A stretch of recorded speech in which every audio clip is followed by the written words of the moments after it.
وخالقنا ورازقنا من الشاهدين والشاكرين،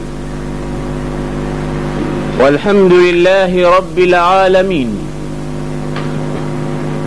الحمد لله رب العالمين، نحمده ونستعينه ونستهديه ونستغفره ونتوب إليه، ونعوذ بالله تعالى من شرور أنفسنا ومن سيئات أعمالنا. من يهده الله فهو المهتدي، ومن يضلل فلن تجد له وليا مرشدا. أشهد أن لا إله إلا الله وحده لا شريك له، وأشهد أن سيدنا ونبينا وعظيمنا وحبيبنا محمد رسول الله. نشهد أنه بلغ الرسالة وأدى الأمانة ونصح الأمة ومحى الظلمة وكشف الغمة وجاهد في الله حق جهاده حتى أتاه اليقين، فجزاه ربه خير ما جزى به نبيا عن أمته ورسولا عن قومه. اللهم صل وسلم على هذا النبي الأمين وعلى آله وصحابته أجمعين. اللهم اجعلنا فيه من المقبولين، ولا تجعلنا فيه من المطرودين، ولا من المغضوب عليهم ولا من الضالين. Ndugu wa Islam, tumeeleza historia ya Imamu al-A'zam Abi Hanifa an-Nu'man, kisha tukaingia katika historia ya Imami Dar al-Hijra Malik ibn Anas rahmatullahi ta'ala alayhima. Tukasema Imamu Abu Hanifa ambaye ni mashuhuri kwa Imamu al-A'zam alikufa katika mwaka wa 150 Hijria. Imam Malik ibn Anas akafa katika mwaka wa 179 Hijria baada ya kuishi miaka zaidi ya 92. Baada ya wawili hawa, leo tunaingia kumueleza Imamun Muhammad ibn Idris Shafi'i rahmatullahi ta'ala alayhi, ambaye kazaliwa katika mwaka wa 150, ikiwa na maana kwamba Imam Shafi kazaliwa katika mwaka alofariki Imam Abu Hanifa. Kwa hiyo tunaona farqun shasi'un baina al-Imam Muhammad ibn Idris wa baina Abi Hanifa an-Nu'man. Mwaka alozaliwa Imam Shafi ndo mwaka alokufa Imamu Abu Hanifa. Kwa maana hiyo Imam Abi Hanifa hakuonana na Imam Shafi. Wapi alipozaliwa Abu Hanifa? Baghdad au Iraq? Iraq, kwa sababu Baghdad ndo nchi ambayo kwamba ni capital city kwa sasa hivi, lakini miji ambayo kapatikana mwenyewe kwa kizazi ni miji ya Basra na Kufa. Ndo miji alozalikana Imam Abi Hanifa an-Nu'man rahmatullahi ta'ala alayhi. Imam Shafi amezaliwa Gaza, na Gaza iko Palestina, katika mwaka wa 150. Baada ya muda mchache tu katika maisha ya utoto wake, tuwafia abuhu fatara'ara ash-Shafi'i yatiman. Kuzaliwa tu kwa Imam Shafi, baba yake hakuishi sana, akaiaga dunia akimwacha mke na mtoto mdogo, ikiwa na maana kwamba Imam Shafi akaanza kukua bila ya baba. Wao ni watu wa Makka, lakini walihama kwenda Palestina kwa sababu ya jihad. Baba ilibidi ahame na mkewe wakaishi Palestina. Huko wakaanza na biashara kule kule, na wakabahatika kumpata mtoto wao huyu ambaye leo tunamzungumza katika historia ya Kiislamu ilivyomtaja. Ni vigumu sana mama kumlea mtoto akiwa peke yake, na mara nyingi sana watoto wanaolelewa na mama zao hupunjwa neema kubwa ya elimu katika ulimwengu kwa kuwa hawana msimamizi. Iwapo mama zao watakuwa sio wasimamizi wazuri, wengine wanabahatika wanalelewa na kina mama, inakuwa tofauti kabisa na mtu anapolelewa na mzazi wa kiume. Lakini kwa kuwa mwanamke mara nyingi sana huwa dhaifu, ikawa hawezi kuhangaika kumhangaikia mtoto wake, maisha yanakuwa magumu juu yake. Nafasi nyingi ambazo alikuwa azipate mtoto wa kiume au mtoto wake anazikosa kwa kuwa mama hawezi kuhangaika kama alivyokuwa akihangaika baba. Lakini kwa upande wa mama yake Imam Shafi ilikuwa tofauti. Ni mmoja katika wale mama ambao waliweza kuwalea watoto wao bila ya msaada wa kutoka kwa baba, na watoto wakabenefiti mpaka wakafika katika sehemu ambayo leo tunawazungumza. Kwa hiyo mama hapo nyumbani,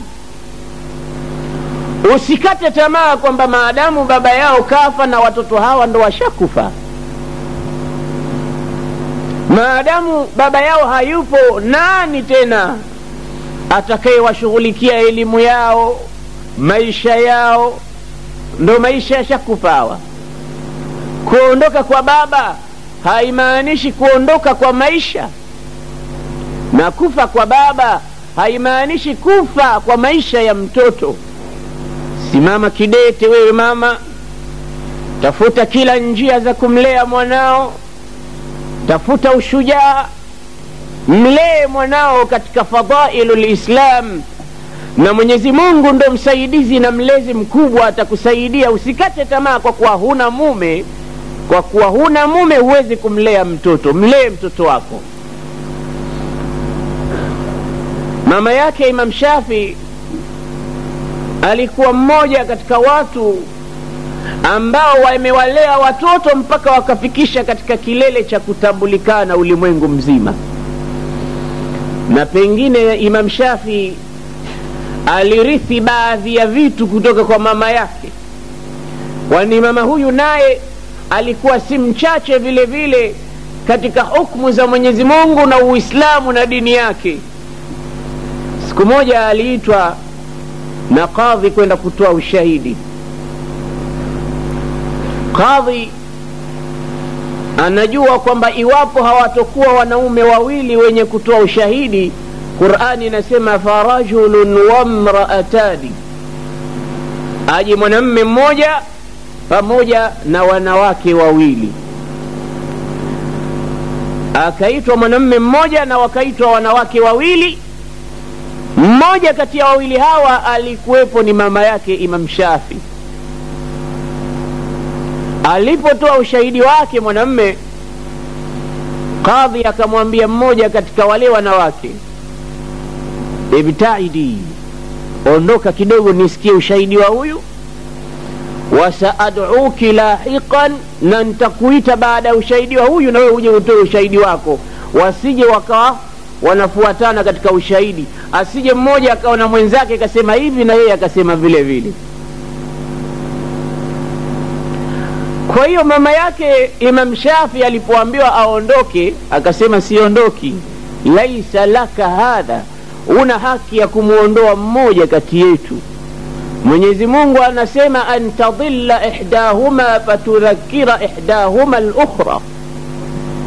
Katika ushahidi wawe wanawake wawili, mmoja akipotea mwenzake amkumbushe, fakaifa saudhakiruha wa hiya ba'ida, na mimi nitamkumbusha vipi mwenzangu wakati mimi sipo. Haiwezekani kututenganisha, lazim niwepo na yeye awepo, nikisahau nikumbushe. Hii ndo hukumu ya Mwenyezi Mungu inaposema akipotea mmoja wao, maana akisahau, fatudhakkira ihdahuma al-ukhra, mmoja amkumbushe mwenzake. Waislam, Imam Shafi alihama kutoka Gaza kurudi zake Makka na mama yake baada ya kumwona mtoto kishakuwa kidogo. Alimstahimilia kwa muda mchache, kwa sababu unaposafiri na mtoto mdogo unampa shida, hasa safari za zamani. Kwa hiyo mama akasubiri mtoto kidogo amekuwa active, akaanza safari kutoka Gaza Palestina, akarudi zake Hijaz. Alipofika Hijaz akaanza mikakati ya kumuelimisha mwanawe,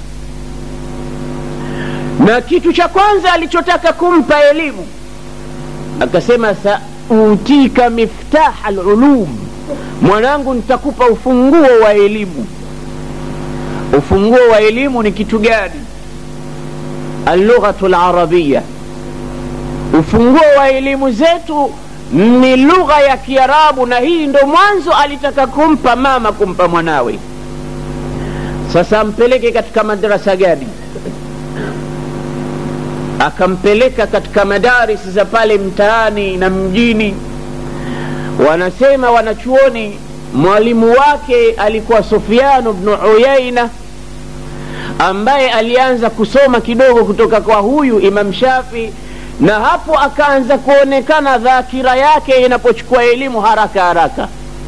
Akasoma akahifadhi Qur'ani pale chini ya miaka 7. Qur'ani yote akahifadhi Imam Shafi akiwa na umri wa miaka 7 tu. Akaishi katika madrasa ile kwa muda, kisha mama akamchukua akampeleka Badia. Badia ni mashambani katika kabila linaitwa kabila la Hudhail, lilokuwa linatambulikana kwa ufasaha wa lugha ya Kiarabu. Angalia Mtume Muhammad alipozaliwa, kitu cha kwanza alipozaliwa tu alikwenda mashambani kuishi. Walikuwa wanafanya hivyo kwa sababu mtoto apate language ile, foundation yenyewe ya lugha ya Kiarabu. Hii ilikuwa moja katika sababu za Waarabu wanapowazaa watoto wao wapeleka mashambani kupata environment safi, na hasa lugha ya Kiarabu ile yenyewe kabisa, cream.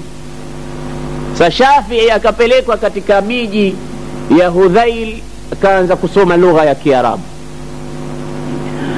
Fahafidha min ash-shi'ri kullih, yale mashairi yote ya Hudhaili, madiwani yao yote Imam Shafi akayahifadhi yote.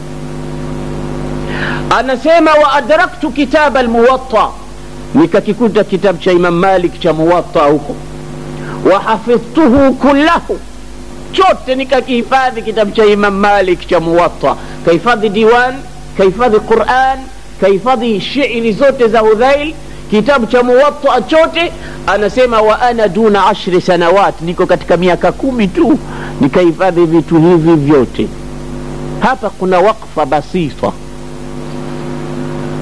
Imam Shafi ni mmoja katika watu walikuwa magenius.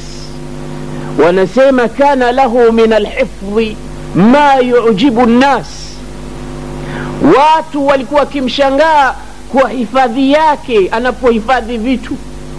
Mwenyewe anasema wa kuntu adau yadi ala safhatin ukhra indama ahfadhu al-ukhra, nilikuwa nikiuziba ukurasa mmoja wakati nautumia mmoja kwa kuhifadhi. Kwa nisingeweka mkono basi vitu vitaingia vyote vyote bila kustahimilia. Yani kana yusajjilu al-ilma binazratin, ile kupita tu kwa macho katika kurasa zile, basi ndivyo vitu vinavyoingia katika hifadhi yake Shafi'i al-azim. Basi alikuwa na bidii ya kuziba upande huu asije akawa ni mwenye kuchanganya za upande huu na za upande mwingine. Basi hii ilikuwa ni dhakiratun alia kwa Muhammad ibn Idris al-Shafi'i.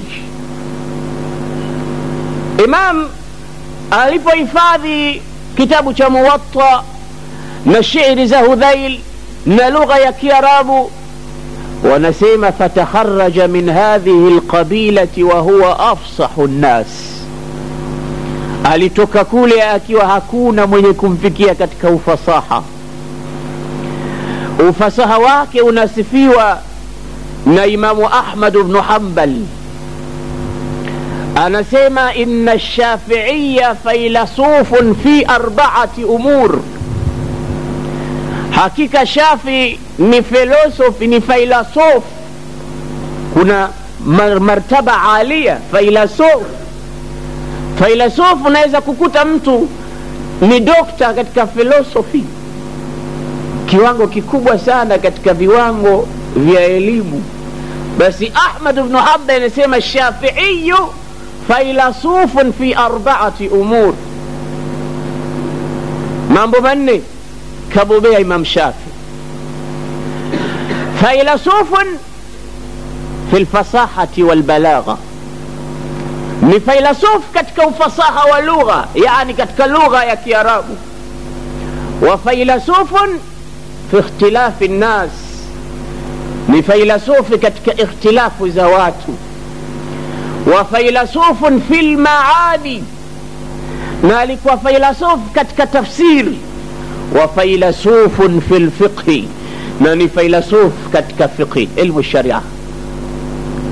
هذه شهادة عالم لعالم, huu ni ushahidi wa mwanachuoni kwa mwanachuoni mwenzake. Basi mmoja katika watumishi wa Imam Shafi anaitwa Rabi' ibn Sulaiman, anasema لو أنك أدركت الشافعي بفصاحته وبيانه وبلاغته, natamani kama ungemuona Shafi'i kwa ufasaha wake. Wa inna hadhihi alkutub allati allafaha, na hivi vitabu vilivyotufikia ambavyo Imam Shafi ndo alovitunga, law annahu istamala fiha lughatahu allati kana yunadhiru biha an-nas, laitani Shafi angetumia lugha yake ile ambayo ndo anoitumia kwa watu anapojadiliana nao, basi lamastata'na an naqra'aha bigharabatiha, tusingeweza kuisoma tukafahamu kwa gharabatul alfadh alizokuwa kitumia Imam Shafi katika mazungumzo. Lakinahu allafahu lilawam, lakini mnaona hizi vitabu kavitunga akijua kwamba vitasomwa na watu tofauti tofauti, kwa hiyo katumia lugha nyepesi mno katika vitabu vyake. Soma vitabu vya Imam Shafi, kitabu chake katumia vitabu, katumia lugha ambayo nyepesi kila mmoja anaweza kufahamu, na ni lugha mzito mno, lakini unaambiwa ndo alipotumia lugha nyepesi mno. Je, angetumia hiyo aliyoiona Rabi' ibn Sulaiman ingekuwaje? Alikuwa hivyo Shafi katika lugha ya Kiarabu, fasaha, balagha, bayani, maani, badii, kakusanya zote arkanul balagha. Unaposoma balagha katika lugha ya Kiarabu unasoma milango yote hiyo, fasaha na tashbihi na majazi na maani. Basi Shafi'i alikuwa akikaa, mara nyingine suali anaulizwa, basi lile suali atalijibu kishairi, jawabu lake linakwenda kwa mwenye kuuliza akiwa kapendezeshwa na kauli ya Shafi'i katika hukumu alotoa na katika lugha alotoa. Mpaka katika darasa yake yeye alikuwa akisomesha fiqhi, lakini walikuwa wakija nuhatu, wanachuoni wa lugha ya Kiarabu, watu wa nahwu. Wakija watu wa nahwu wanakaa pembeni, wanaulizwa mbona mnakuja na nyie hamna umashuhuri wowote wa fiqhi? Wanasema sie tunakuja tunasikiliza hiyo lugha tu tunachukua. Fa inna kalama Shafi'i yuhtaju bihi, maneno yake Shafi'i ni hujja katika lugha ya Kiarabu. Badala ya watu wa fiqhi wanakuja watu wa lugha kusikiliza kwa Imam Shafi'i. Shafi'i al-Azim alipokuwa katika hali ya kudarsisha kwake, wanakuja watu tofauti tofauti, bibalaghatihi wa fasahatihi. Siku moja wanasema katika ufasaha wake, Ibn Hisham anazungumza, anasema Ibn Hisham, kuna sira inaitwa Siratu Ibn Hisham maarufu mno. Huyo alikuwa rafiki wa Shafi'i. Anasema talama tahaddatha ash-Shafi'i fama sami'tu minhu lahnan qattu. Katika maisha nilokaa na Shafi'i sikuwahi hata siku moja kusikia lahni. Lahni manake ni kuivunja lugha, kuzungumza lugha ambayo haina grama. Basi anasema muda nilokaa na Shafi mimi katika urafiki wetu, basi ma sami'tu minhu lahnan qattu, sijasikia hata siku moja grammatic mistake zimeingia pale abadan, kwa ufasaha alikuwa nao. Siku moja amekuwa mgonjwa Shafi'i, akaingia mama mmoja akamuombea dua, lakini mama alikuwa hajui lugha ya ufasaha, akanyanyua mikono akasema as'alullaha an yushfiyaka, namuomba Mungu. Lengo lake ni muomba Mungu akuponye, upoe ewe Shafi'i. Lakini kalima an yushfiyaka maana yake an yuhlikaka, namuomba Mungu akuangamize, akuue, ufe, upotee, huna msimamo. Shafi'i ndo sahibu albalagha. as'alullaha an yushfiyaka, namuomba Mungu akuangamize. Shafi'i akasema Allahumma biqalbiha la bilisaniha, ya Rabbi mchukulie kwa moyo wake, usimchukulie kwa ulimi wake. Yani muhesabu kwa nia yake. Nia yake anataka kuniombea nipoe, lakini kakosea katika lugha, kaniapiza badala ya kuniombea. Kwa hiyo Allahumma biqalbiha la bilisaniha, ya Rabbi mkubalie dua yake kwa moyo wake, usimkubalie kwa ulimi wake. Ukimkubalia kwa ulimi itakuwa matatizo juu yangu. Hii ilikuwa ni balagha ya Shafi'i al-Azim. Siku nyingine amekaa msikitini, katika msikiti wa Mtume Madina, baada ya sala alfajiri, akaingia bwana mmoja akamsikitikia Shafi'i, akamwambia dhunubi ya Shafi'i, nalia madhambi yangu, sijui Mungu atanisamehe mimi. Akamuuliza kwani wewe nani? Akamwambia ana mu'minun billah, lakin kathrat dhunubi, madhambi yangu kuwa mengi yananibabaisha mimi, ninakuwa sina raha kabisa.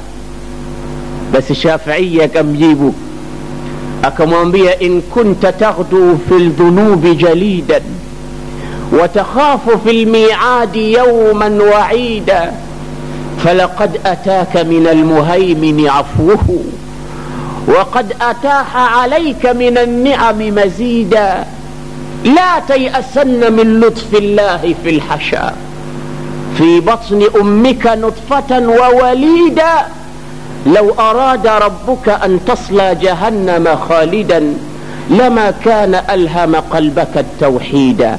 بمشاعري أنا مجيب منزاك لو كوجا منك مكتئبا كاجا كهربكيوا, madhambi yamemuingia katika moyo wake mpaka yamemtia dhiki. Shafi akamjibu akamwambia idha kunta, ukiwa wewe katika dhunub jalidan, umefanya madhambi, umemwasi Mwenyezi Mungu, watakhafu fil mi'adi yawma alwa'ida, lakini ndani ya moyo wako una hofu kwenda kuonana na Mwenyezi Mungu siku ya kiyama, basi falaqad ataka min almuhaymin afwuhu, ujue kwamba Mwenyezi Mungu anakuletea afwa yake. Waqad ataha alayka minan ni'ami mazida, na Mungu atakuzidishia neema, atakusamehe dhambi. Unamuogopa yeye, atakusamehe dhambi. La tayasanna min lutfi llahi fil hasha, usikate tamaa na upole wa Mwenyezi Mungu azza wa jalla. Angalia fi batni ummik, tizama wewe ulipokuwa katika tumbo la mamako, nutfatan wa walida, katika hali ya udogo na uchanga na utoto kabisa. Mungu alikuwa kikutizama kwa macho ya rehma. Mungu alikuwa kikupelekea chakula, kila kitu kikufanyia Mola wako kule. Lau arada rabbuka, Mwenyezi Mungu angetaka antasla jahannama khalidan, wewe uingie motoni milele, lama kana alhama qalbaka tauhida, asingekupelekea kilima cha tauhidi katika moyo wako. Yani usiwe na wasiwasi, rudi kwa Mungu, Mungu atakusamehe. Lakini jibu kwa aina yake kabisa. Sasa man huwa Shafi'i? Ni nani Shafi'i? Huwa Muhammad ibn Idris. Baba yake anaitwa Idris, mwenyewe anaitwa Muhammad. Muhammad ibn Idris ibn al-Abbas ibn Uthman. Katika majina yanayofuata ndo nasaba ya Imam Shafi. Iangalia inakutana na nani Imam Shafi nasaba yake. Muhammad ibn Idris ibn al-Abbas ibn Uthman ibn Shafi' ibn Sa'ib ibn Ubaid ibn Abd Yazid ibn al-Hashim ibn al-Muttalib ibn Abd Manaf. Abd Manaf ni baba yake mkubwa wa Mtume, yani babu yake. Kwa hiyo nasaba ya Imam Shafi inakutana na Mtume kwa babu watano. Kule anakutana naye bwana Mtume katika babu mkuu wa Mtume Muhammad sallallahu alaihi wasallam, Muhammad ibn Abdullah ibn Abd al-Muttalib ibn Hashim ibn Abd Manaf. Mtume sallallahu alaihi wasallam huyu ni babu yake vile vile. Na Shafi'i baada ya Muttalib yuko Abd Manaf ambaye ndio babu yake wa mwisho. Kwa hiyo Shafi'i katika maimamu wanne tuliowazungumza, nasaba yake ni ashrafu nasabin baina yao. Ni mmoja katika watu waliokuwa na nasaba sharifa tukufu mno, kwenda kukutana na bwana mkubwa, bwana Muhammad ibn Abdullah salawatu rabbi wa salamuhu alayhi. Hii ni ndo nasaba yake. Kwa hiyo mwanzo alikuwa ni malikiyul madhhab. Imam Shafi madhehebu yake alikuwa ni mtu wa Imam Malik, ni mfuasi wa Imam Malik. Kahifadhi Qur'ani, kahifadhi shairi, kahifadhi na vitu vingine vyote, lakini bado fiqhi hajakuwa nayo. Kwa hiyo siku moja amekaa, akapita mmoja katika watoto wa Zubair ibn al-Awwam katika vijukuu vyake,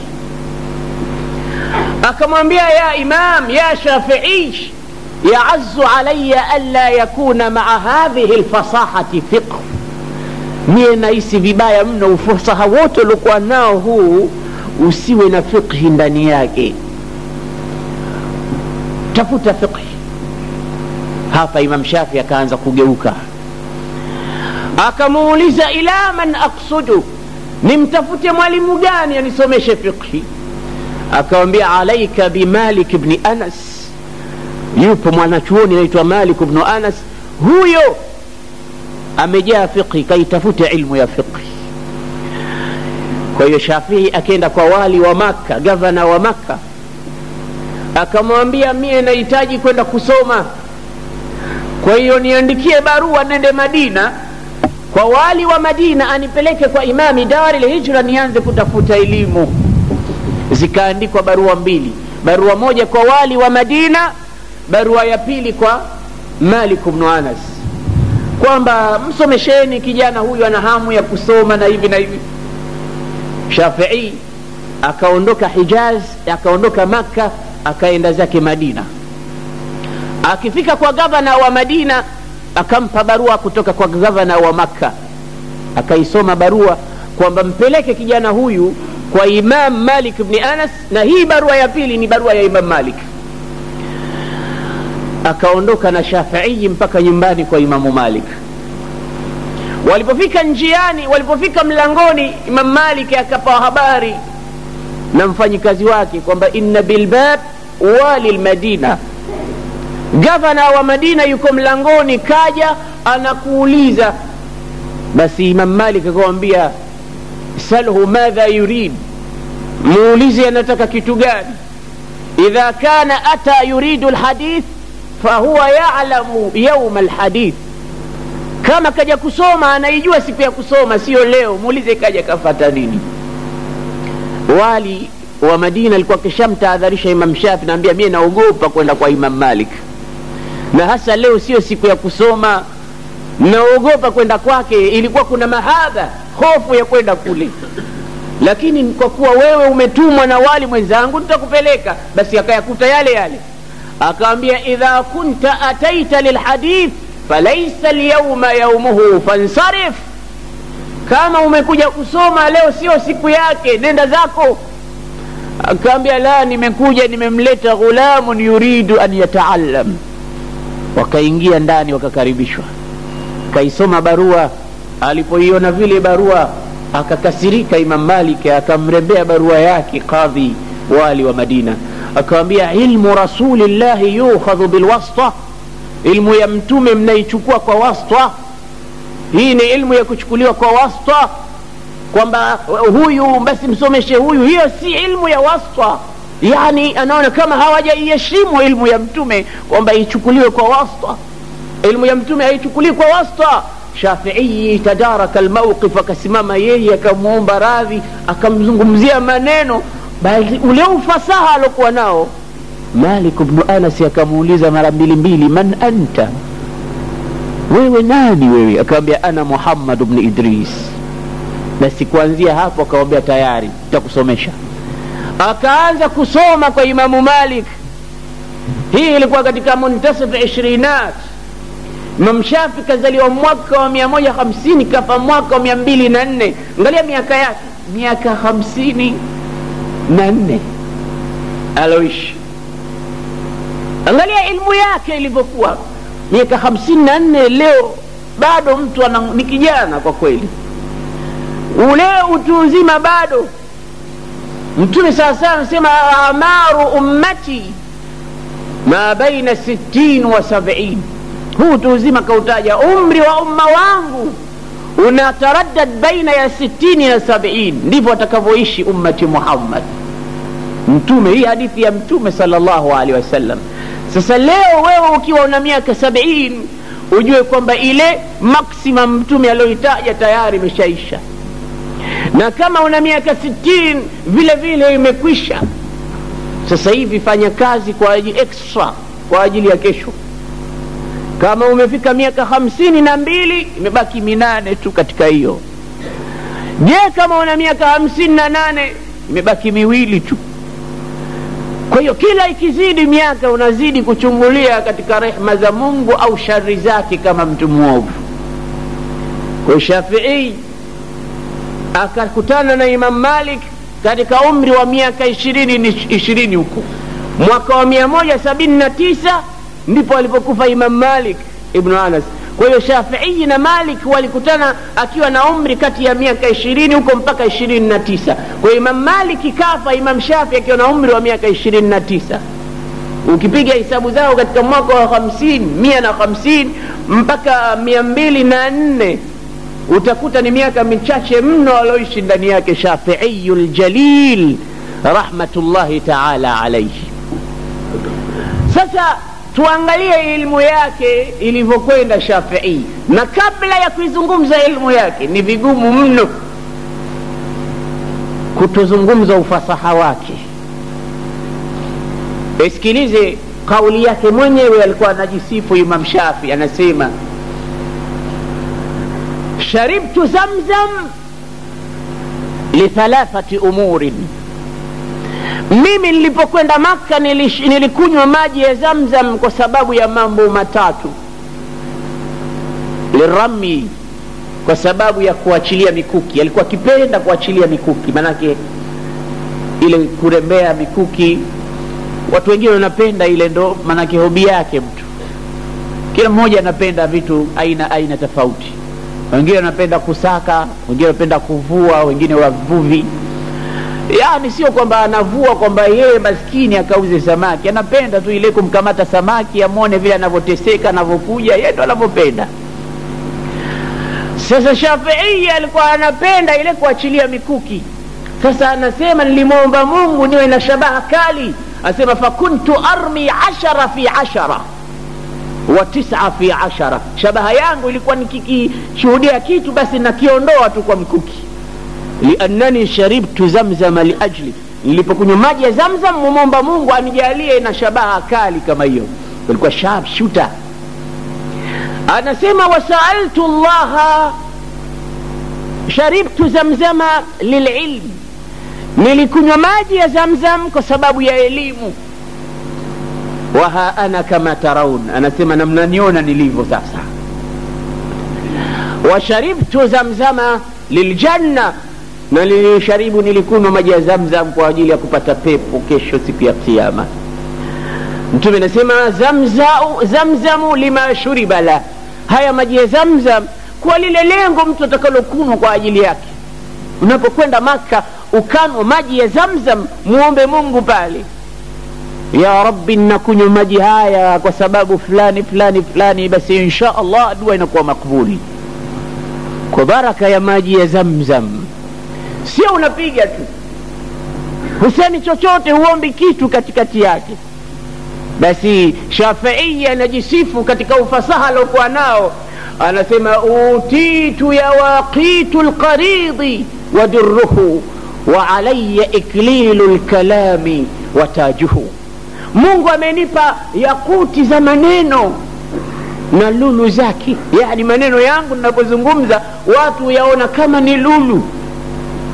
Wa alayya iklilu alkalami wa tajuhu, na mimi nina shada la maneno na taji lake, yani nasifu maneno yake mwenyewe kwa mwenyewe. Kafika kiwango mpaka mwenyewe anashuhudia, anasema hivi ndivyo nilivyo. Walaula anna ash-shi'ra yuzri bi ahlihi, na lau kwamba sio kwamba mshairi mara nyingi anapotea, la kuntu ash'ar min Labidi, basi ningekuwa mshairi mkubwa ulimwenguni kumliko Labid. Lakini washairi wengi wanakwenda mchomo. Washu'ara'u yattabi'uhumul ghawud, ndo ada ya mashairi. Tena nasema asdaqu ash-shu'ara'i akdhabuhum, mshairi mkweli mno ndo yule muongo mkubwa. Kwa kuwa ukisema uongo katika ushairi ndo mashairi yako yanapendeza na ndo unaonekana una kima katika shairi. Ndio maana washairi wanadanganya. Silali mie kwa ajili yako. Ukifika kwao ukimuuliza bwana kalala bado, si wewe ulisema ulali wewe? Mie sili. Ukipita kabeba tonge robo kilo mkononi. Ndo hali ya mashairi, na kusema ndani yake vitu ambavyo kwamba havifai mara nyingi. Tizama, mmoja katika watu alihukumiwa katika mahakama moja, basi kumbembeleza kadhi ili asimuhukumu kifo, anaambia ma shi'ita la ma sha'atil aqdaru fahkum fa anta alwahidul qahharu. Anasema unavyotaka wewe hukumu, sio unavyotaka Mungu, kwani wewe ni mmoja mtenda nguvu. Mmoja mtenda nguvu ni Mungu, lakini kampa cheo hichi hakim na kadhi kwa kuwa asifungwe. Basi mshairi mwingine amepita anamsifia, anasema ash-shaykhu wal-qissisu qissisani wa in tasha faqul huma shaykhani. Shekhe na padri wote ni mapadri wawili, au kipenda sema wote wawili ni mashekhe, kwa kuwa yule shekhe katika Masihi, huyu shekhe katika Uislamu. Basi anasema kuaridhisha watu fulani fulani tu. Mmoja anaisifu pombe, anasema da'i almasajida lil'ubadi yaskunuha wa tufbina hawla khammarin liyasqina ma qala rabbuka wailun lil'ula sakiru wa innama qala wailun lilmusallina. Anasema da'i almasajida lil'ubad, waachie wenye kuabudu misikitini wasali, waachie. Watufbina, njoo pamoja nami, haula khammarin, twende baa, liyasqina, atunweshe mwenye baa. Kwani nini? Ma qala rabbuka wailun lil'ula sakiru, Mungu akusema adhabu kali kwa wenye kulewa. Innama qala wailun lilmusallina, lakini kasema adhabu kali kwa wenye kusali. Kwa hiyo wanasali bure wale, wanasali bure. Sie twende huku tukapige moja moto moja baridi. Yani ushairi unaweza kumpeleka mtu mpaka akapotea. Haya ni maneno ya kusema kwa kuwa eti Mungu asema wailul lilmusallin, basi sala itakuwa inawatia watu katika makosa tu. Mbona hujamaliza aya? alladhina hum an salatihim sahun. Huwezi kusema wailun lilmusallin wa adkhalta almuslimina alwail. Lakini washairi ndivyo wanavyokwenda mpaka wanapotea mara hiyo. Illa alladhina amanu, isipokuwa washairi wetu walioamini. Sasa shairi za Imam Shafi hazikuwa katika upande huo, na kajizatiti mwenyewe anasema laula anna ash-shi'ra yusri bi ahlihi lakuntu al-yawma ash'ar min labidi. Kama sio matatizo yanayowapata washairi, basi ingekuwa mshairi mkubwa leo ulimwenguni, ingekuwa mshairi mkubwa. Sikiliza anasifu nafsi yake, anasemaje? Anasema siku moja alipita katika soko fulani, akaeka mizigo yake, anakwenda katika safari zake. Basi akapita mwizi, akaiba nguo zake zote, akamwachia nguo moja tu ambayo imeoza, nguo ya zamani, nguo kuukuu. Basi alikuwa maarufu Shafii kwa elimu yake, lakini siku ile kwa kuwa kavaa nguo kuukuu, watu wanapita hawamshughulikii, hawamtambui, wanaona mtu mwingine mwenda wazimu labda hivi na hivi. Basi Shafii akacheka, akaona angalia watu. Jua siku moja alialikwa katika mandhari fulani. Sasa yeye kenda na nguo nyingine kabisa, wenzake wamekuja pale na majoho na makoti, yeye kenda hivi na nguo ambazo kwamba hazina sura. Basi wale wanaoingia wako smart ndio wanakaribishwa, high table wanapelekwa. Juha anaona hakamatwi, yeye hapelekwi. Watu wote wameshaingia pale, Juha akabaki nje, akaona hapa kama sijaja na koti sili hapa. Kenda nyumbani, kachukua koti lake zuri, karudi kaingia na koti. Alipoonekana tu kavaa koti kubwa, ahlan wa sahlan, katoka mtu haraka kamchukua kampeleka. Basi amewekewa plate pale, Juha akavua makoti yale na makanzu kayaeka.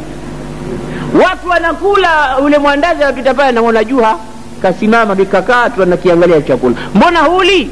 Anambia nimeachia makoti yenu yale, si hamkulipa chakula mpaka makoti. Haya na yale chakula hicho. Ndio kama nguo ndo zinazokula, haya na zile. Alikuwa akipenda sana kula. Siku nyingine kulikuwa na karamu mtaani pale. Sasa alipofika pale, kwa kuwa hatambulikani pale kwa mfalme fulani, ikabidi atumie njia mpaka aingie, lakini kila akiingia anaondoa. Kumbe bwana hatukufahamu uko wapi wewe, kupata uwalishi wowote. Akauliza mfalme ana mtoto wake yeyote nje ya nchi hii? Akamwambia yuko fulani fulani. Basi akaenda zake akatafuta karatasi nzuri, akaifunga vizuri kama barua, kisha akaandika kwenye juu yake pale jina la mfalme yule. Haraka kabla watu hawajamaliza kula pale, ameingia akamwambia bwana nina ujumbe kutoka kwa mwanawe huyo. Ndani hajaandika kitu chochote, kaandika jina tu pale. Basi akamwambia haya pita haraka. Akamwambia lakini kwanza kabla sijampa nipeni chakula kwanza nile, nina njaa sana, safari ndefu. Kapewa chakula haraka, huyo na barua ya mfalme huyu. Akifika anampa mfalme barua yake baada ya kula. Mfalme anaifungua, anaona ndani hamna kitu, hamna maandishi, hamna hata tarehe. Anauliza vipi? Anasema mwanao, anasema alikuwa na haraka sana mpaka hajawahi kuandika kitu ndani. Kwa kula kisha kula, anatumia ujanja wake kisha toka zake. Sasa mtu ana haraka mpaka hajaandika kitu, sasa barua alikuwa anailetea nini maana yake kama si ujanja kutaka kula tu? Basi Imam Shafi nguo alizokuwa nazo watu wanamdharau. Tugani huyu? Liannahu labisa mutabadhilan, amevaa badlatan min athiyab. Watu wanapita wakirudi, amezoea ile, kila anapokaa huyu anapita, wanazungumza, anaulizwa masala ya fiqhi, anaulizwa hivi, anakaribishwa hivi. Lakini leo nguo alizovaa watu wanampita kama hamtambui. Basi akasema kutumia ufasaha wake, alayya thiyabun law yuba'u jami'uha bifilsin lakana alfilsu minhunna akthara wa fihinna nafsun لو يقاس بعضها بنفوس الورى كانت أجل وأكبر ما ضر نصل السيف اختلاق غنده عضا أينما وجهته سرى. Anasema jamani, mimi nina nguo kama zitanunuliwa nguo hizo dukani, basi ni kwa mapesa mengi mno. hizi nguo hizi zisikushtueni, minna libasu taqwa dhalika khair. Ndio sema alayya thiyabun law yuba'u jami'uha, kama zitauzwa nguo zote hizo bifalsin, filsi ni pesa zao wakati ule, filsi moja lau zitauzwa kwa filsi, basi lakana alfilsu minhunna akthara, ingekuwa kunahitajika mafilsi mengi mno kuinunua nguo hiyo. Wa fihinna nafsun, na ndani ya nguo hizo kuna nafsi, ambaye nafsi hiyo ndio yeye mwenyewe. Kuna mwili ndani ya nguo hiyo, lau yuqasu ba'daha binufusi alwara, nafsi hiyo ingepimwa kwa nafsi za watu wengine katika mizani, lakanat ajalla wa akbara, ingekuwa katika sehemu kubwa sana nafsi hiyo. Kwani mnavyoniona nimevaa nguo, ma darra nasla sayf ikhtilaqu ghamdihi, ule upanga unapouona kwamba ile ala yake imeoza, usijali kama upanga una makali. Ukiona jirabi, ile inaitwa jirab, ala imeoza, lakini upanga unakata vizuri, basi usijali kwa kuoza kwa ala, chukua upanga, tumia. Sasa yeye ndo kama upanga, anajifananisha pale, kuna tashbih hapa. Yeye ndo upanga ule mkali ule ambao uko katika jirabi ilooza, katika ile ala ilooza. Kwa hiyo chukua upanga, tumia. Hii kuoza kwa jirabi sikushtue. Ndo nasema ma darra nasla sayf ikhtilaqu ghandihi, haidhuru kuoza kwa ala kama upanga una makali yake. Adha, unakata vizuri, ainama wajjahtahu fara, popote unapoupeleka unafanya kazi yake upanga huo. Sasa nyinyi mnaniona mimi nguo ziko hivi, lakini mimi ni mtu mwingine, ndo nimeleta faida kwa watu mpaka ulimwengu umenitambua. Shafi'iyul Jalil anasema katika kuwa encourage watoto kusoma,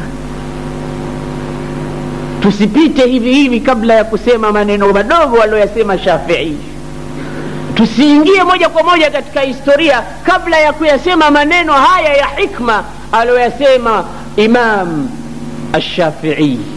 Anasema kuwaambia watoto katika elimu, ala la tanalu al-ilma illa bisittatin, huwezi kupata elimu mpaka ujilazimishe kwa mambo sita. Saunbika anha mubayyinan bibayani, nitakueleza mambo sita hayo ni yepi upate kufahamu, uyakamate upate elimu. Dhakain wa hirsin wa istibarin wa bulghatin wa suhbati ustazin wa tuli zamani. Anasema mambo sita hayo. Dhakain, kwanza mtoto awe active, awe amekakamaa, awe dhaka ni ile manake ni kuwa brave, mtoto kuwa talented, manake akawa ana himma alia. Dhakain wa hirs, awe na pupa ya kutaka kusoma, awe ana ghira, anapenda ile kusoma. Kuna watu unawapeleka lakini hawapendi, anakosa elimu kwa kuwa hana azima qawiya. Dhakain wa hirsin wa istibarin, na kuwa na subra katika elimu. Elimu inataka kusubiri. Istibarin wa bulugha, wanachuoni wengine wamefasiri bulugha kubalighisha au kueneza, wengine wakafasiri bulugha ni chakula kipatikane au tonge lipatikane, yani kushiba pia kuwepo ili upate kusoma vizuri, chakula kipatikane. Anasema wastibarin wa bulughatin wa suhbati muallimin, na mtu awe hapa kwa hapa na mwalimu. Suhbatu muallim, kuandamana na mwalimu wako, anapokwenda unakwenda naye, unakuwa na suhba na yeye, unasoma vitu vingi pale ndani. Kisha anasema mwisho watuli zamani, na kubakia sana, kustrike sana kwa mwalimu, kwa mmoja kwanza. Hai jambo uwe unakwenda kwa kila mtu, lakini baada ya kukaa kwa wingi wa miaka na kwa muda mrefu, vijana wengine wanakaa kwa huyu mwezi mmoja, kisha soma, kisha maliza, anakwenda kwa huyu. Wapi utapata elimu? Rakiz, kwanza kuwa na tarkizi ya mahala pamoja. Imam Shafi anasema tuli zaman, kuwa katika tuli zaman, kuishi sana katika jambo lile. haya ni mambo 6 vijana yachukueni ili mpate elimu. Mimi naeleza visa hivi kwa maimam, uridu an unabbiha an-nufus nahwa al-ilm. Lengo kubwa la mimi kueleza historia hii ni kuzichukua nafsi za vijana kuzielekeza upande wa ilmu. Ndio maana tunazungumzia kiasi kikubwa cha ilmu cha hawa watu ambacho leo tunaona kwamba Uislamu umekuwa mwepesi kwa kuwa wao ni mujtahidin na wamefanya kazi aliyoifanya Mtume sallallahu alayhi wasallam. Basi anaendelea anasema, tasabbar ala murri aljafa min muallimin wa'lam anna rusub aljahli fi nafarati واعلم أن رسوب العلم في نفرات ومن لم يذق ذل العلم ساعة تجرأ لذل الجهل طول حياتي ومن فاته التعليم وقت شبابه فكبر عليه 4 لوفاته إنما الفتى بالعلم والتقى فإن لم يكونا فلا اعتبار لذاته. زماني nilipokwenda kusoma kule kwetu, nilianza kusoma madrasa katika mambo ya religious mwaka wa 10, nilikuwa na miaka 10, mwaka 83 ilikuwa. Nilipelekwa madrasa moja upande za Malindi kule, kama mtu kishawahi kwenda. Miaka 10 bado ilikuwa mdogo mno. Lakini katika madrasa nilokwenda kupelekwa ni Shafi'iyul madhhab. Sasa kila tulikuwa tukisomeshwa mara nyingi mno katika lecture zile, inakuja dhikri ya Shafi'i na manaqibu Shafi'i, inakuja isri ya Shafi'i, inakuja aqwalu Shafi'i. Basi yale maneno ya Shafi'i na tarikhi yake ikanivutia kwa kiasi kikubwa, na kwa kuwa ndicho tulikuwa tukilishwa kila siku tena na tena, niliwahi kuapa katika wakati ule wa udogo wangu, nikasema haya lazima tuingie ndani yake kichwa tupate kuwa kama Shafi'iyul adhim. Sioni kauli yoyote ya Shafi'i isipokuwa na mimi nitaichukua na nitaitumia. Hii itakuwa itanisaidia katika bahthi ya kutafuta elimu na tupate elimu ya sawab, kwa kuwa Mwenyezi Mungu anasema Mtume kamleta ni qudwa, na kila mwenye kumfuata Mtume kaletwa ni qudwa. Kwa hiyo ulama ndo warathatul anbiya, tukijifananisha nao automatic tunajifananisha na bwana Mtume sallallahu alaihi wasallam. Kisha anasema tashabbahu fa in lam takunu mithlahum inna at-tashabbuha bil kirami falahu. Niliwahi kuhifadhi baadhi ya vitu vingi katika miaka hiyo alivyokuwa kavisema Imam Shafi, na navikumbuka leo katika baadhi yake hivi ambavyo navisema mbele yenu, vilikuwa ni vitu ambavyo ni vya kawaida. Sisi tunaposomeshwa pale tunavitema kwa walimu zetu. Basi miongoni mwa mashairi nilikuwa nikiyapenda mno ya Imam Shafi'i, haya ninayoyazungumza, anasema tasabbar ala murri aljafa min muallimin. Ile madrasa ilikuwa ikisifika, watu wanakwenda pale, mara nyingine unafungwa, yani baada kukosa masomo unakuwa kuna kifungo. Kulikuwa kuna kitu kinaitwa muqarrara, maana yake ni tahfidh alquran. Ndo mwanzo wangu mimi kuingia pale. Basi suratul Fatiha ilikuwa inanishinda, kwa kuwa kulikuwa kuna soma kwa aina yake. Unasoma kidogo suratul Fatiha, kisha unaacha unaingia katika suratu alif lam mim, kisha unarudi katika suratul Fatiha. Manake isijui ilikuwa kuna hikma gani ndani yake, lakini kulikuwa kuna usumbufu mkubwa. Baada ya pale ulikuwa ukikosea basi unafungwa, unakaa kutokea wakati ule labda mpaka saa 4 usiku hujala kitu, unarudi nyumbani ukiwa taabani. Basi mie niliwahi kusoma kwa muda wa miezi 4 tu au miezi 5, sikumbuki vizuri, nikakimbia madrasa kwa sababu ya ile njaa na dhiki. Lakini kwa kweli masomo yalikuwa matamu mno, lakini kwa sababu ya udogo wangu vitu nilivyovihifadhi kule na nilivyovichukua mpaka leo navikumbuka. Ninasema laitani ningesubiri nikakaa tena na tena, ingekuwa nimefika mbali sana, lakini nimekimbia baadaye nikaenda katika madaris nyingine. Basi maneno hayo leo nayakumbuka. Anasema Imam Shafi, tasabbar ala murri aljafa, kuwa na subra katika ukavu wa uchungu katika kusoma, kuwa na subra. Waalam, najua anna rusuba alilmi, kwamba kufeli katika elimu fi nafarati, ni pale unapokimbia masomo, unapomkimbia mwalimu, hapo ndipo unapofeli katika masomo.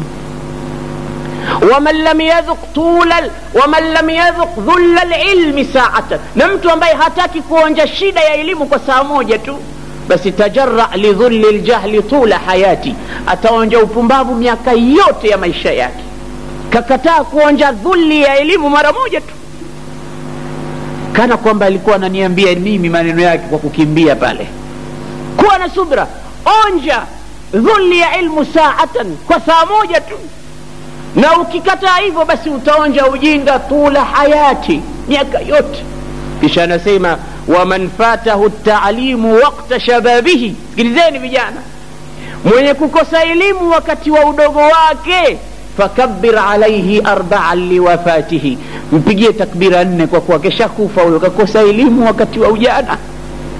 Wakati muhimu sana wa kutafuta elimu, sie ndo tunakimbia, sisi ndo tunakwepa darsa wakati huu ambao huna kazi yoyote. Ukirudi nyumbani huambii mbona hujaleta sukari, mbona kanga hamna, mbona hichi hamna, bali wewe unauliza mama lunch tayari, mama hiki tayari, na umeandaliwa upate kusoma urudi tena. Leo unakimbia.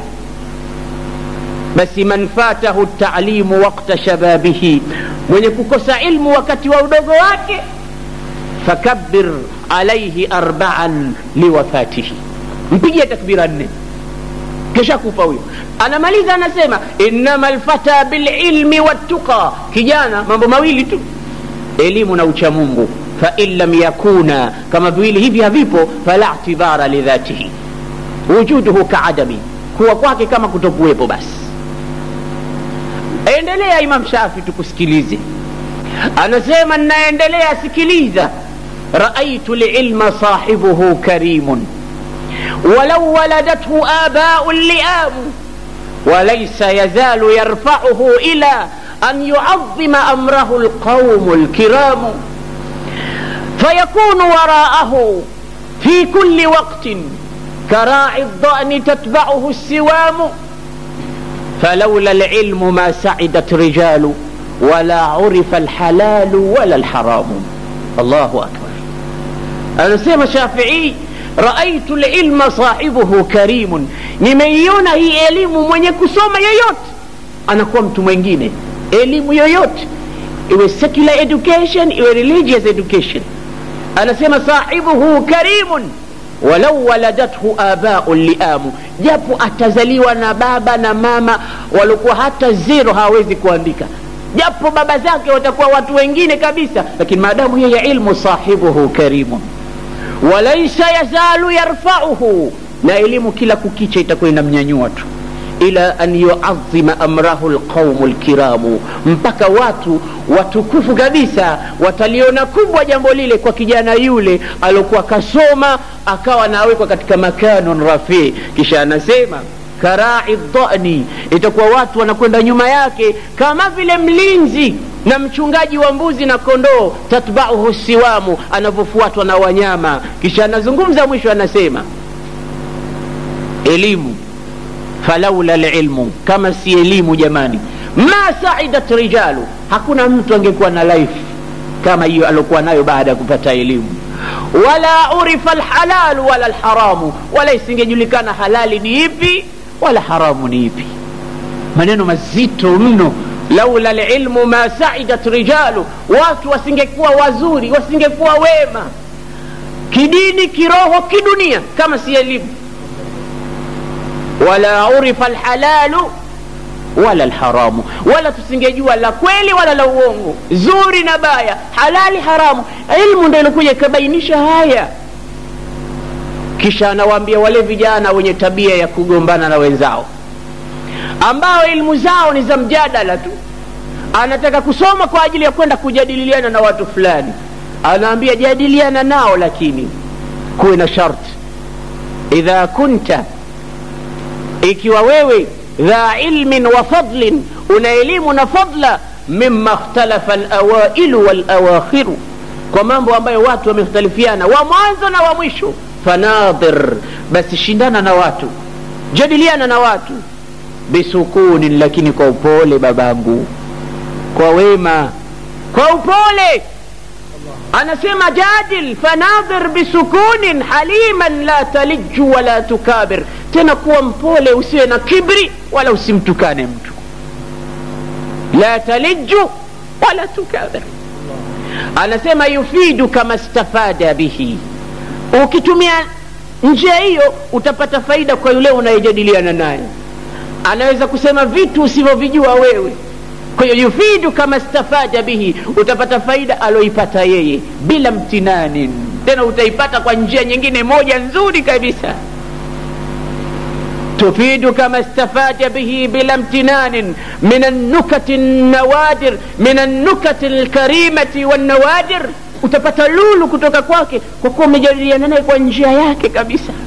wa iyyaka wal-lajuja wa man yarani anni qad ghalabtu wa man yukabir, najiepushe na kugombana au kujadiliana na watu wajinga, yani watu wasiokuwa na elimu. Imam Shafi mwenyewe anasema mimi elimu yangu mnaoniona, nikianza hiwari na mtu ambaye hakusoma atanishinda hapo hapo, atanishinda. Kwa hiyo yeye hajui kitu, atakuwa anajadiliana kwa njia ya jazba na njia hajui kitu. Nasema watu hawa fajtaniba an, jiepushe nao.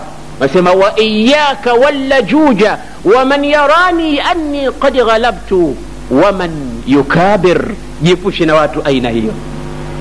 Jidal iwepo, hiwar iwepo, lakini kwa njia yake, iwe kwa aina yake.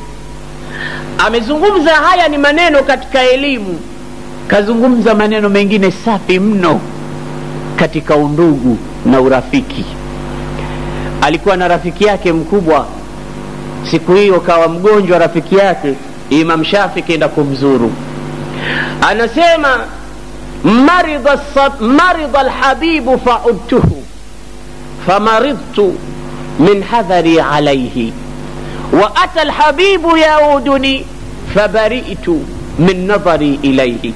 Asema alikuwa mgonjwa sahibu yangu, mimi nikenda nikamzuru, basi nikawa mgonjwa mimi kwa kumsikitikia rafiki yangu. Sasa ikaja zamu yake yeye kuja kunizuru mimi. Wa ata alhabibu yauduni, akarudi rafiki yangu kuja kunizuru mimi sasa mgonjwa. Famarid fashufi fabari'tu min nadhari ilayhi, basi mimi nilipoa kwa kumtizama yeye. Angalia ayu kalamin hadha. Nimetaka kuyataja haya kwa kuwa Shafi'i bidayatu hayati alipelekwa madrasa ya ufasaha na balagha na bayan. Sasa iangalie kazi yake. Marida alhabibu fa'udtuhu famaridtu min hadhari alayhi wa ata alhabibu yauduni fabari'tu min nadhari ilayhi. Kumbe kutizama pia unaweza kupoa kwa kumtizama mpenzi wako, sio mpenzi girlfriend, sio mpenzi kingasti. Ni mpenzi alokuwa mpenzi wako wa kweli. Na tukisema mpenzi haina maana ya tu kwamba mtoto wa kike au hawara yake mtu, abada. Mpenzi ni yoyote, hata mtu na mwanamume anaweza kuwa ni mpenzi wako. Kwa kuwa ni habib, mpenzi wetu Mtume sallallahu alayhi wasallam, na Mtume katufundisha tupendane. Sasa mwenzako mwanamume akikwambia mie nakupenda, usimpige. Lakini kwa hali yenyewe ya hatari ilivyo katika miji yetu, mtu la yutawi'uhu qalbuhu, moyo haumpi kwa hivyo bwana nakupenda sana. Atazunguka ujamaa fulani kaja kanambia ananipenda, ndo wao. Utampendaje mwanamume mwenzako wewe? Utampendaje? Wewe nisi nini? Anaanza kushambulia, atakutukana. Lakini kumbe idha ahbabta akhaka fa'allimhu annaka tuhibbuhu. Ukimpenda mwenzako mwambie kwamba mimi nakupenda, inni uhibbuka fillah. Hii ndo kauli utumie, mimi nakupenda kwa ajili ya Mungu. Kupenda na mke wako vile vile umpende, na ujifundishe pia kumwambia mkeo kwamba mimi nakupenda. Inatakikana mtu amwambie mkewe maneno ya kumpenda, kumuonesha upendo na mahaba. Mke wangu mashaallah, sijawahi mimi kuona mzuri kama wewe. Angalia vidole vyake vilivyonyoka, vidole vizuri kama hivi sijawahi kuviona. Angalia nywele, japo vidole vibaya au nywele mbaya, unasifu. Unamsifu, anajiona katika makano rafi. Sisi tunakwepwa na wake zetu kwa kuwa hatuna love and care, hatuna mapenzi ya kweli. Chakula japo kakipika kizuri, basi pia unaona shida kumwambia mashaallah binti fulani, wewe sijui umesoma wapi catering, wewe unaona ubaya pia. Mwambie leo iftari ya leo mashaallah qimma, basi atahisi bardan wa salaman ala qalbiha, mume wangu kaipenda. Lakini ndo nini umepika nini? Uko kwenu ndo ulivyofundishwa hivi? Unatoka leo kinaingia chombo kingine hapa, wewe unijui mimi nini? Mimi alwatani hivyo. Unaanza kumkebehi. Na nao kina mama wafundishe watoto wao wa kike kupika. Nasikia kuna mmoja alitaka kupika muogo wa nazi, akatia muogo na nazi zake hizo nzima. Sasa iftari kama itakuwa hivyo itakuwaje? Kwa mfundishe binti yako kupika, asije akaadhirika. Wengine wanakuwa makosa ni wanaume, lakini wengine makosa ni wao, kwa sababu wengine wanapika, wengine wanakoroga tu. Vitu havijaiva vimeshaondolewa jikoni. Chai pia inaweza kutiwa bizari eti na pamba, kuna wageni leo. Nani kakufundisha kupika hivyo? Kwa hiyo ufundishe sahibuhu sab'an, adibuhu sab'an. Lazima uwe na mafundisho ndani yake, kuwe na mapenzi ndani yake. Mtu akioa awe mke bora, mjuzi wa kupika, mjuzi wa kila kitu nyumbani, mjuzi wa decor, kuandaa nyumba. Afundishwe kila kitu. Hivi naleta mahaba na mapenzi, ndo yenyewe yanakaa katika nyumba ya mtu. Sio akiamka ndo kishaamka tu, kitanda kinaachwa hivyo kinatandikwa siku ya pili yake, hakufagiliwi nyumbani, akitoka vyombo hakoshi, hakuna chochote. Yeye si msafi. Usafi wake mwili wake tu, anakaa kioo saa moja kasorobo, anapaka lipstick mwili mzima, akitoka pale basi anang'ara, lakini nyumbani kuchafu. Akija kulala pia miguu akoshi, analala hivyo na josho langu ndo Kambuyuni au street ya Mchangani, kapiga safari zake abadan. Nazafa. Wengine tunaachika kwa sababu ya matatizo ambayo yanaweza kupata solution kutoka kwa wazazi au kutoka kwa wazazi wa mume au wazazi wa kike. Kwa ajili hiyo basi Shafi'i al-Azim amesema mpenzi wako ukimtizama unaweza kupoa. Anasema marida al-habibu fa'udtuhu, amekuwa mgonjwa mpenzi wangu nikamzuru. Famaridtu min hadhari alayhi, kwa ile pupa ya kumhurumia nikawa mgonjwa mie. Wa ata al-habibu yauduni fabaritu min nadhari ilayhi. Anaendelea Shafi'i al-Azim anasema katika kutufundisha adab: دع الأيام تفعل ما تشاء وطب نفسا إذا حكم القضاء ولا تجزع لحوادث الدنيا فما لحوادث الدنيا بقى وكن رجلا على الأهوال جلدا وشيمتك السماحة والوفاء يغني بسماحة كل عيب فكم عيب يغنيه الرخاء إذا ما كنت ذا قلب قنوع فأنت ومالك الدنيا سوى ومن نزلت بساحته المنايا فلا أرض تقيه ولا سما وأرض الله واسعة ولكن إذا نزل القضاء ضاق الفضاء. Maneno mazito kwa kweli, ni maneno mazito mno. Anatufundisha vipi tuishi na watu, na anawaambia wale wenye kunadi, wakati huu mgumu bwana, siku hizi zimelaaniwa hizi. Anawaambia matatizo sio ya siku. Sikiliza anasemaje: naibu zamanana wal aibu fina walaysa li zamanina aibun siwana wa nahju dha zamani min ghairi jurmin walau nataqa az-zamanu idhan hajana walaysa dhi'bun ya'kulu lahma dhi'bin wa ya'kulu ba'duna ba'dan ayana. Anasema naibu zamana, tunazitukana siku, tunazitukana zama zetu bure. Wala aibu fina, kumbe aibu tunayo sisi, siku hazina aibu yoyote. Bwana siku hizi hali ngumu, matatizo mengi, kumbe matatizo unayo wewe mwenyewe, siku hazina matatizo. Naibu zamanana wala aibu fina laysa li zamanina aibun siwana wa nahju dha zamani, tunaishambulia kwa maneno mabaya zama, min ghairi jurmin, bila ya dhambi lolote. Walau nataqa az-zamanu idhan lahajana, kama zingepewa uwezo na Mwenyezi Mungu kuzungumza hizi zama, zingesema nyie bwana matatizo yenu wenyewe, mimi msinilaumu.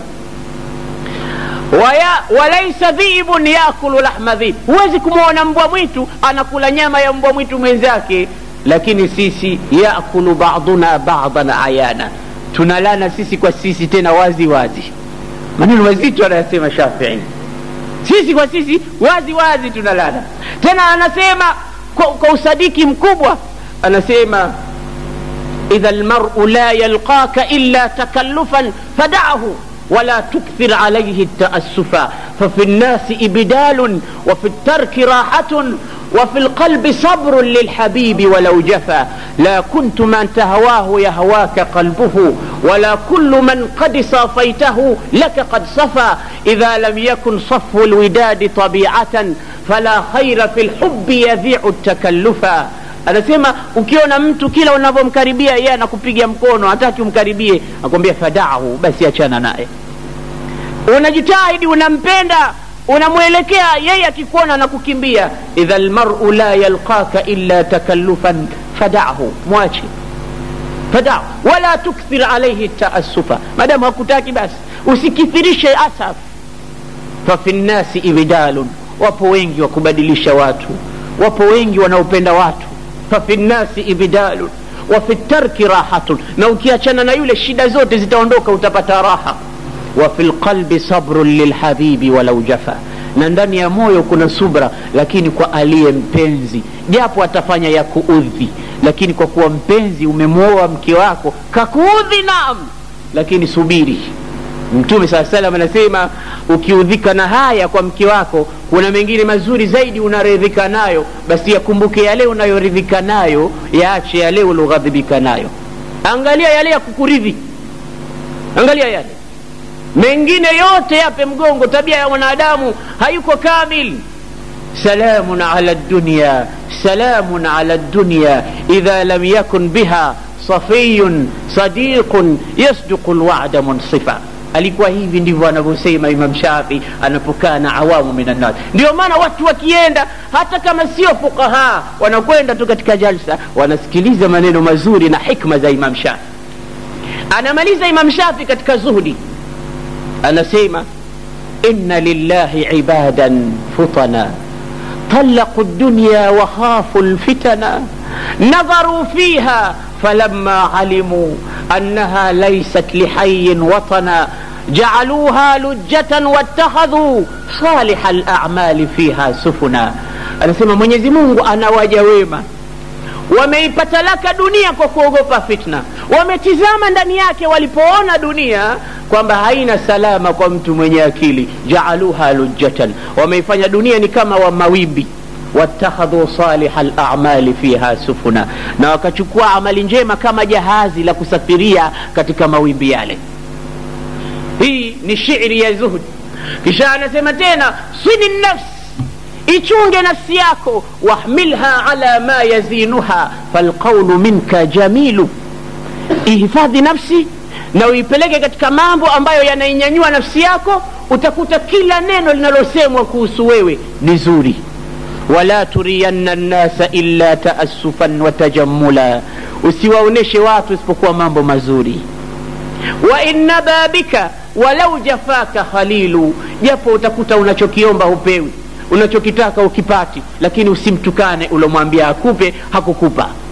walau jafaka khalilu, hata kama atakukata. Anasema wala khaira fi wuddi mri'in mutalawwidin, hakuna urafiki wa mtu ambaye ni kigeugeu. Ukimjua mtu rafiki yako, sahibi yako, lakini ni mutalawwidin, yatalawalu kalhirba, anabadilika rangi kama chameleon, mara yuko hivi, mara yuko hivi, mara ni mwekundu, mara green, maana yake hali yake hayuko straightforward. Imam Shafi kamzungumza mtu huyu, la khaira fi mri'in sadiqin mutalawwinin idha marrihu malat mala haythu tamilu. Upepo nakovuma ndiko anakokwenda yeye, kama bendera.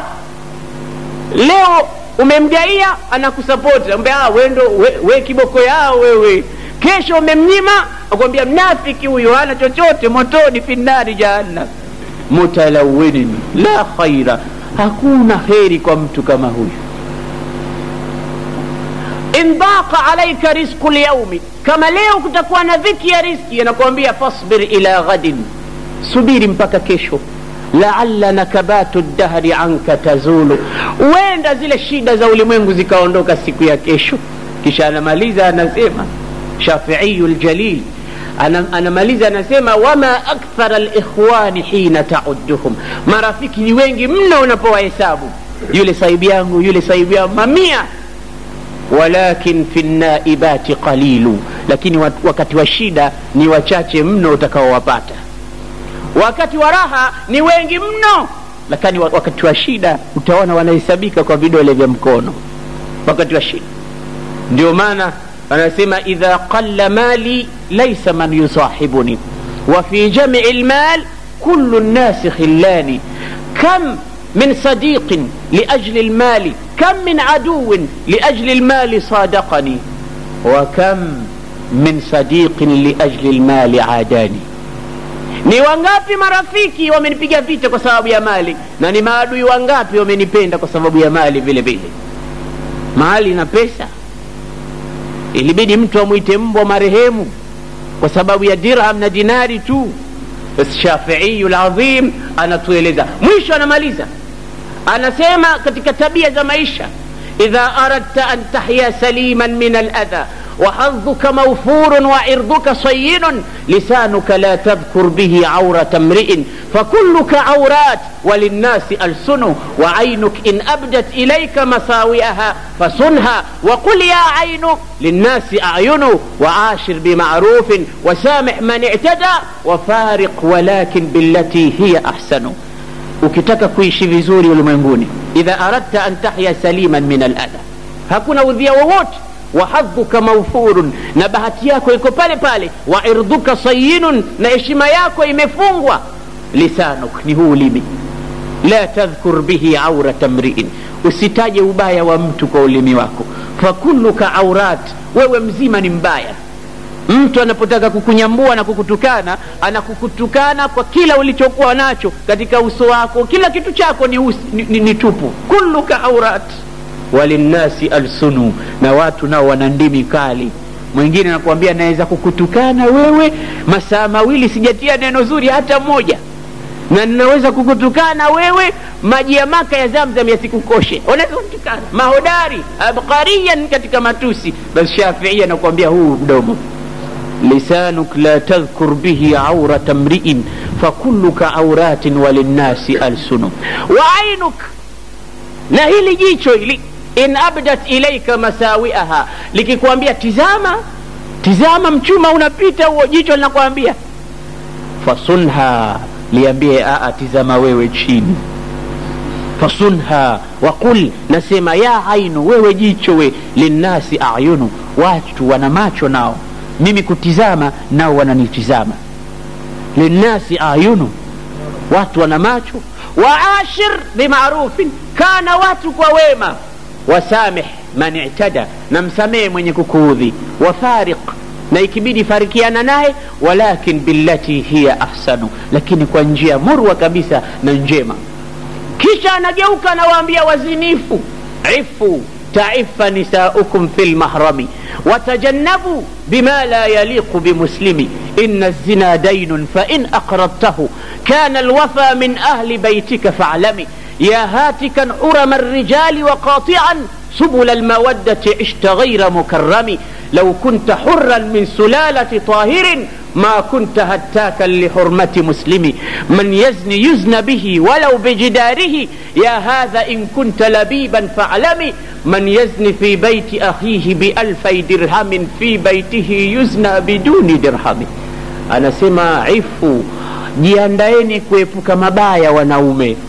Taifa nisaukum, hapo ndipo watakapojiepusha mabaya wake zenu. Wewe hutaki mkeo awe mzinifu, mbona wewe unazini?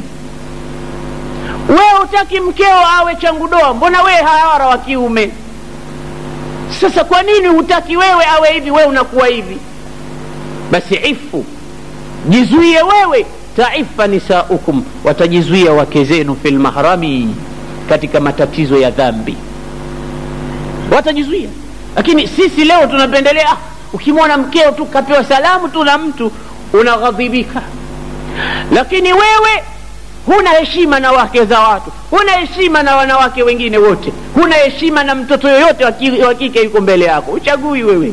Basi ifu taifa nisaukum fil mahrami watajannabu, najiepusheni bima la yaliqu bimuslimi, kwa mambo ambayo hayafanani na muislamu kama hayo. Inna zina dainun, hakika zina ni deni.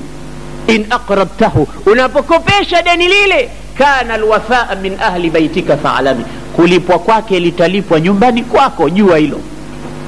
Man yazni fi baiti akhihi bi 1000 dirhamin, mwenye kuzini ndani ya nyumba ya nduguye kwa dirham 1000, fi baitihi yuzna biduni dirhami, nyumbani kwake kutafanywa zina bila ya shilingi moja, unalipwa. Kama tadinu tudan, unalipwa. Na zina ndo imetawala. Haqqul jari ala jarihi haipo, lakini haki ya zina kwa majirani dhidi ya majirani mengine ipo. Alikuja jirani mmoja nyumbani kwake apande katika flati yake. Sasa opposite ya mlango wake kuna jirani mmoja ambaye ana uhusiano na mke wake. Siku hiyo ameingia ndani ya nyumba, yule bwana kafungua mlango, kaingia huku, katoka huku, kapenya huku, mume hayupo. Akirudi anagonga mlango, mke wake anamwambia subiri, usiingie paka uniletee na chips na chicken huko chini. Kaambia mke wangu, nimechoka shughuli ya mchana kutwa, niache kwanza niingie ndani nikoge nibadilishe nguo, nitakuletea unachokitaka. Lakini kwa kuwa kule ndani kuna mambo yake alikuwa anafanya, sasa leo keshafumaniwa, anamwambia rudi kanitafutie chips apate kutoa mwanya mume yule mwanamume atoke. Toka! Akamwambia nenda kaniletee chakula na njaa mie. Mume akasema haiwezekani, mimi nitaingia ndani nivue nguo ndo nende nikuchukulie chakula. Basi akaingia kwa nguvu. Alipoingia mtoto wa kiume mdogo tu, mtoto wao, akamwambia ya abati inna hunaka ifritun yanamu fi sarir, chini ya kitanda kuna jini limelala baba. Baba anatizama chini ya kitanda mvunguni, anamuona jirani yake yanamu kama waladathu ummu, amelala uchi kama alivyozaliwa na mama yake. Alikuwa anafanya kitendo kichafu na mke wake kafumaniwa, eti anataka chipsi huko chini ampe njia atoke. Mtoto kamfedhehesha, mtoto hajui maskini, hajaona mtu akiwa uchi hivi. Leo anasema ifritun yanamu fi sarir, baba jini amelala chini ya kitanda, mtoe. Baba akichungulia yajidu dhiban bashariyan, ampata mbwa mwitu wa kiutu limelala pale linadoea wake za watu tu. Hadha haqqul jari ala jarihi, hii ndo haki ya jirani kwa jirani yake katika siku zetu hizi. Asbaha almarufu munkara wal munkaru ma'rufa, uzuri umekuwa mbaya na mbaya ndio umekuwa uzuri, ndio siku tunazoishi sisi Waislamu.